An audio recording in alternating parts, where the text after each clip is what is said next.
on s'est précipité pour semer, ce qui a continué un peu jusqu'à mi-juillet. De mi-juillet jusqu'à ce jour, les pluies se sont fait totalement rares. On a même de la peine à aller dans nos champs pour voir le maïs, le soja, le riz en train de flétrir. Donc c'est vraiment un problème. C'est une période très très difficile parce que on ne s'était pas préparé pour, en termes de maîtrise d'eau au Bénin et plus particulièrement à Parakou. Il y a une très faible utilisation de ces techniques, c'est-à-dire les techniques d'irrigation. Il y a très peu de barrages, les quelques rares barrages qui sont là. Il n'y a pas un système d'irrigation de nos terres qui sont installés. Donc c'est vraiment un problème.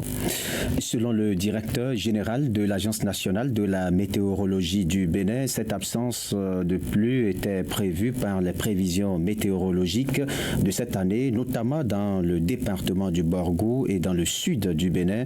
Mais il explique que dans d'autres localités du pays, les pluies sont au rendez-vous, mais la ville de Parakou est particulièrement touchée par ces poches de sécheresse.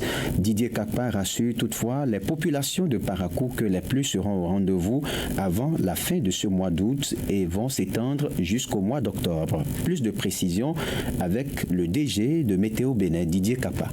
Vous auriez constaté que ces derniers temps, la pluie s'est arrêtée un peu. La pluie s'est arrêtée et vous constatez une pause pluviométrique qui a duré un peu. C'était prévu dans nos prévisions, notamment la localité sud et le Borgou, ces deux localités-là. Au cours du mois d'août, c'était prévu qu'ils allaient faire l'expérience de cette pause pluviométrique. Sinon que dans les autres localités, telles que Kérou et Consort, il pleut sérieusement. Mais la zone de Parakou est un peu particulière au cours de cette saison où nous devrions enregistrer des fausses pluviométries qui vont durer. Je voudrais toutefois rassurer la population que d'ici le mi-août ou avant la fin de ce mois d'août, ils auront la pluie. Ils auront la pluie. Et ce qui est intéressant, c'est que selon les prévisions, on ira un peu au-delà de la date à laquelle nous avons l'habitude d'observer la fin de la saison. Et donc, on ira jusqu'en octobre avant que la saison ne prenne fin. Donc ça va leur permettre de rattraper un peu le calendrier agricole. Donc je voudrais demander à la population de Parakou et ses environs de patienter un peu. La pluie va reprendre très bientôt. Voilà les propos du directeur général de Météo Bénin. On reste dans ce registre pour dire que les producteurs d'oignons et de pommes de terre des communes de Ouassa-Pionko dans la Takura et de Karimama et Malanville dans le département de l'Alibori en savent désormais davantage sur les techniques de conservation et de stockage de ces deux produits à l'issue d'un atelier de 2 jours qui a pris fin ce mercredi. Ces derniers ont été renseignés sur les nouvelles techniques qui leur permettront de garder pendant longtemps ces produits périssables. Les participants à cette rencontre organisée par le programme d'appui au secteur du développement rural PASDER 3 repartent satisfaits des connaissances acquises de cet atelier. Suivons pour plus de précisions ce reportage que nous propose Cybèle Lesota-Miga. C'est par acclamation que les participants à cet atelier de dissémination des résultats de la recherche action sur les techniques de stockage et de conservation de l'oignon et de la pomme de terre ont validé les recommandations contenues dans le rapport présenté après les 2 jours de travaux. Cette rencontre qui a réuni producteurs d'oignons et de pommes de terre venus de plusieurs communes, chefs services techniques des directions départementales de l'agriculture, responsables d'organisations de maraîchers et autres acteurs a permis d'apprendre de nouvelles techniques de conservation de ces 2 produits. C'est donc avec le sentiment du devoir accompli que les participants à cet atelier se séparent. Professeur Alex Servet Afouda est le vice-président du conseil d'administration du LARES. C'est dit donc qu'ont été atteints les objectifs visés en organisant cet atelier de 2 jours à Parakou, eu égard à l'engagement des différents acteurs présents et impliqués dans cet atelier. Nous sommes convaincus que le plan d'action retenu ici sera bien exécuté afin que la pomme de terre et l'oignon contribuent efficacement et durablement à la sécurité alimentaire et au relèvement prélèvement du revenu des ménages ruraux dans les communes de Péonko, Malanville et Karimaman, des départements de la Libori à Takora, voire du Bénin. Cet atelier aura été pour les producteurs d'oignons et de pommes de terre qui ont pris part aux travaux un moment d'apprentissage en lien avec leurs préoccupations. Gilbert Tanquinou est le secrétaire général de la Fédération nationale des organisations de maraîchers du Bénin FENOMA. Il exprime ici sa grande satisfaction. Grande est notre joie de voir naître la technologie de stockage et de conservation de pommes de terre et l'oignon, car on y réfléchissait beaucoup, mais remercions PASDER qui a su prendre nos besoins en compte et avec l'université de Parakou a pu découvrir la technologie de conservation et de stockage de l'oignon et de pommes de terre. Dr Kabirou Bouraïman, directeur des programmes à l'ATDA 1 Vallée du Niger. Nous souhaitons vivement que les résultats de cette recherche-là, comme les producteurs l'ont bien accueilli, que ces résultats-là soient mis en pratique une fois retournés chez eux. Mais pas seulement ceux qui ont été acteurs de cette expérimentation, mais qui est partage avec vos pairs une fois retournés, qui est partage de cette pratique avec vos parents, vos pairs producteurs d'oignons et de pommes de terre. Également, les fiches techniques, il faut les multiplier assez pour que la dissémination soit continuelle dans les autres ATDA qui ne sont pas partie prenante de ce projet. Les acteurs présents à cet atelier se sont engagés et ont rassuré de leur implication à œuvrer pour la pérennisation des acquis. La mise en œuvre des recommandations de cet atelier va permettre de contribuer efficacement et durablement à la sécurité alimentaire et au relèvement du revenu des ménages ruraux dans les communes de Péonko, Karimaman et Malanville, respectivement dans la Takora et la Libori. Mesdames, Messieurs, on marque une coup de pause avant de poursuivre ce journal. Quelques brèves avant les nouvelles sportives. Les choses vont très vite dans le dossier du chroniqueur Frère Rumvi. Steve Amoussou, alias Frère Rumvi, sera présenté au procureur spécial près la Cour de répression des infractions économiques et du terrorisme CRIET le lundi 19 août prochain. Selon nos informations, le chroniqueur politique est attendu à la CRIET pour répondre de plusieurs chefs d'accusation. Ceci après son arrestation le 12 août à Lomé au Togo et son extradition au Bénin. Soulignons que Frère Rumvi est actuellement en garde à vue à la brigade économique et financière BEF. En titre, un mort, c'est le bilan d'un accident de circulation survenu dans la soirée de ce jeudi 15 août à Ségouroué, un arrondissement de la commune de Pomassé dans le département de l'Atlantique. Selon nos informations, il s'agit d'une femme. Elle a quitté le Nigeria avec une autre femme, toutes deux remorquées par un homme sur une moto de marque Bajaj. Le drame est survenu alors que le conducteur de camion négociait un dépassement. Prise de peur, la victime saute de la moto et se retrouve sous le camion. Une réaction qui, lui, sera fatale puisqu'elle a été mortellement atteinte. À présent, les nouvelles sportives.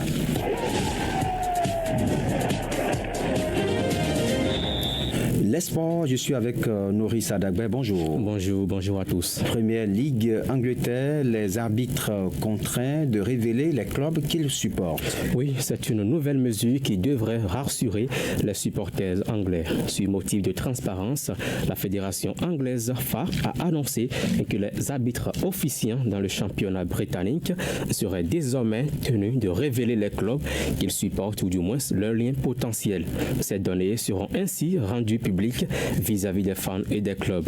Les arbitres remplissant des questionnaires où il leur est demandé de déclarer tout intérêt avant la saison et pendant la saison si cela évolue. Ces informations seront publiques pour que vous puissiez voir de quoi il s'agit exactement, a expliqué Waweb, le patron de l'arbitrage anglais.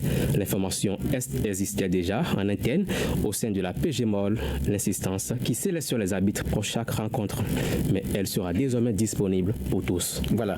On poursuit avec l'Olympique de Marseille. La polémique, jamais à Marseille. Wahi plaide la jeunesse. Effectivement, l'Olympique de Marseille a bel et bien mis la main sur son nouveau numéro 9 à la recherche d'un attaquant sur ce mercato d'été. Depuis le départ de Pierre-Emerick Aubameyang, vendu 9 millions d'euros en Arabie Saoudite, le club phocéen a misé sur Eli Wahi, officiellement recruté pour 30 millions d'euros en provenance du RC Lens. Mardi, le jeune talent de 21 ans a été présenté devant les médias ce mercredi.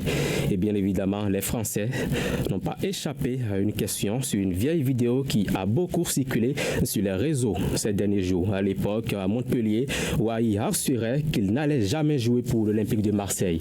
Je sais ce que j'ai dit quand j'étais à Montpellier. C'était il y a des années et j'étais jeune. Aujourd'hui, j'ai mûri et je suis très content d'être là à calmer le natif des Cocoras. Voilà, c'était le journal des sports avec Noris Adagbe. Nous allons faire un tour maintenant sur le continent.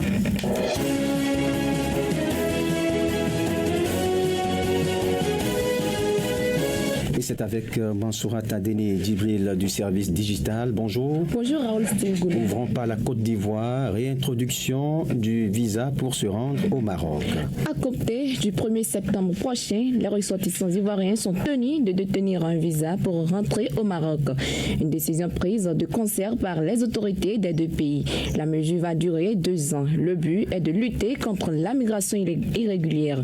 Le royaume chérifien est l'un des points de transit de milliers de migrants africains qui tentent de rallier les côtes méditerranéennes. Et pendant ce temps en Guinée, l'Organisation des Nations Unies alerte sur les conditions de détention des mineurs. Selon un rapport publié ce mercredi 14 août, près de 5% des détenus guinéens sont des mineurs. Intitulé « Ne nous oubliez pas », le rapport dresse un constat accablant. La détention provisoire des mineurs est presque systématique dans le pays et souvent prolongée bien au-delà des délais légaux. Les enfants peuvent donc passer plusieurs années en détention avant d'être jugés, alors que la durée maximale de détention provisoire est de 2 mois en matière correctionnelle et de 4 mois en matière criminelle. Le rapport pointe également les conditions de vie alarmantes en détention. Et face à cette situation, le Haut-Commissaire a exhorté le gouvernement guinéen à faire preuve de plus d'efforts et d'une volonté politique inébranlable pour mettre fin au recours généralisé à la détention provisoire des mineurs. Voilà, ainsi va l'actualité en 24 heures sur le continent avec Mansourat Adene Djibril. Nous allons retrouver maintenant Epiphane Chabi, c'est pour la revue de presse nationale.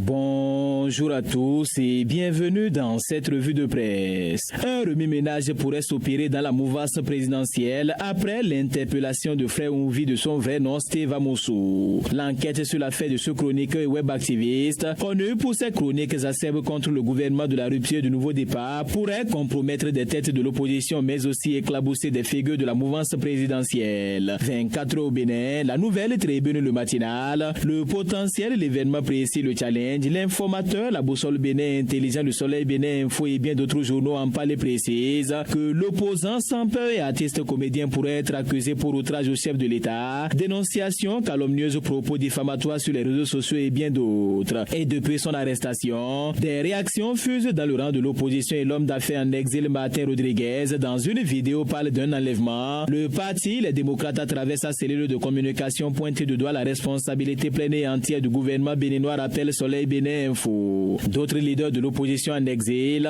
dénoncent un kidnapping et exigent la libération du web activiste et l'enquête de la justice sur l'affaire Frère Ouvi permettra de faire la lumière sur ceux qui sont derrière et qui financent les activités subversives de ce citoyen tapé dans l'ombre depuis plusieurs années. Et déjà fait savoir la boussole, des sources proches de l'enquête font savoir que des appareils de communication de Frère Ouvi révèlent ses accointances avec les responsables de la mouvance présidentielle et de l'opposition. Ce dossier risque donc d'ébranler le paysage politique national. Le potentiel fait savoir que 2 anciens députés, 3 hauts directeurs filaient des informations à Frère Ouvi et au total, elles sont 13 personnes dont plusieurs autres personnalités dans le collimateur des enquêteurs. La débandade totale chez les taupes dans le cadre du pouvoir talon, écrit le journal qui fait savoir que Steve Amosu, connu sous le sobriquet de Frère Ouvi, a été membre de la cellule de campagne de Sébastien Adjavon en 2016 et l'événement précis de conclure que le web activiste sera devant la Cour de répression des infractions économiques et du terrorisme créée le lundi prochain. Et dans la suite de cette revue, le Soleil Bénin Info le matinal, le potentiel et bien d'autres journaux font savoir que le navire ayant échoué sur la plage de Fidro sera démantelé aux frais du propriétaire. C'est la décision prise par le juge le mercredi 14 août 2024 à l'issue de la présentation des prévenus à la Cour de répression des infractions économiques et du terrorisme. La demande a été faite par le substitut du procureur de la Criette à l'endroit du juge face à cette demande, les avocats des détenus ont protesté et estimant qu'on ne saurait leur imputer cela. Et face à tout ceci,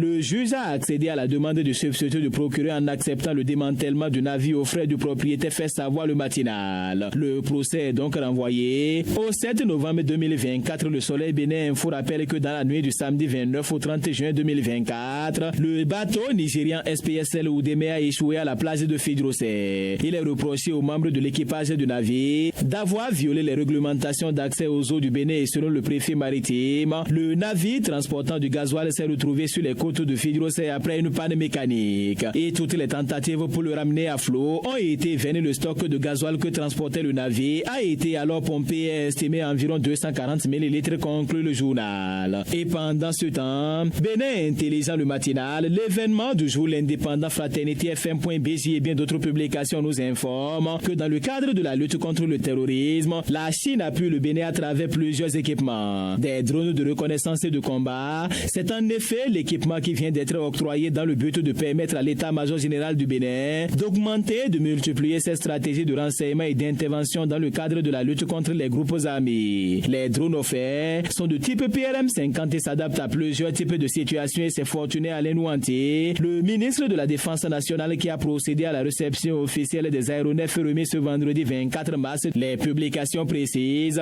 que la société fabricatrice des équipements objets du don ont procédé à un vol de démonstration lors de la cérémonie de remise suite à la signature des documents de cession en présence de l'ambassadeur de la Chine près le Bénin, Peng Jingtao. Et plus loin, le potentiel, l'événement précis et bien d'autres journaux font savoir que le président de l'Association nationale des communes du Bénin, Luc Setondi Atropo, était au domicile du maire de Bokoumbe, Aldo Kwagunda, ce jeudi 15 août 2024. Cette descente dans l'Atakura fait suite à sa virée chez le roi de Savalo dans le département des Collines, et cette visite a été une occasion pour l'édile de Cotonou de féliciter et de saluer le sens de professionnalisme des forces de défense et de sécurité qui ont protégé le maire de Bokoumbe et sa famille. Le domicile du maire Aldo Kwagunda a été visité, rappelle le potentiel, par des individus armés non identifiés dans la nuit du samedi 20 au dimanche 21 juillet 2024. Et dans les dernières secondes, le potentiel et bien d'autres journaux révèlent cette triste information et font savoir que les femmes des marchés du Bénin sont en deuil.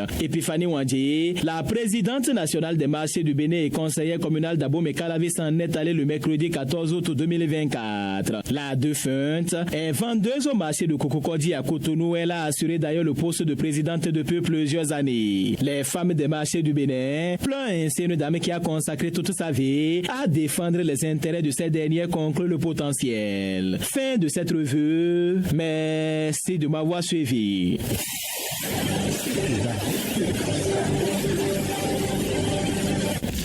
Mesdames, Messieurs, ainsi s'achève cette édition de l'actualité que j'ai le plaisir de vous présenter. Franck Degla à la mise en ligne, Pierrette Adjelé au contrôle de l'édition, Christian Avossetien aux manipulations techniques en direct. Je suis Raoul Steve Gounoukan. Très bonne suite des programmes sur votre radio. C'était le journal sur Fraternité FM. Jamais seul, toujours plus proche de vous. Fraternité FM 96.5. Fraternité FM, le plaisir qui dure infiniment. Moto yo balingaka mingi na bolingo kakoki. One lover mama, one lover Olivia Song. Vous écoutez Fraternité FM. Mon amour était bon. Maintenant tu es là, voilà tu as gâché. Fraternité FM.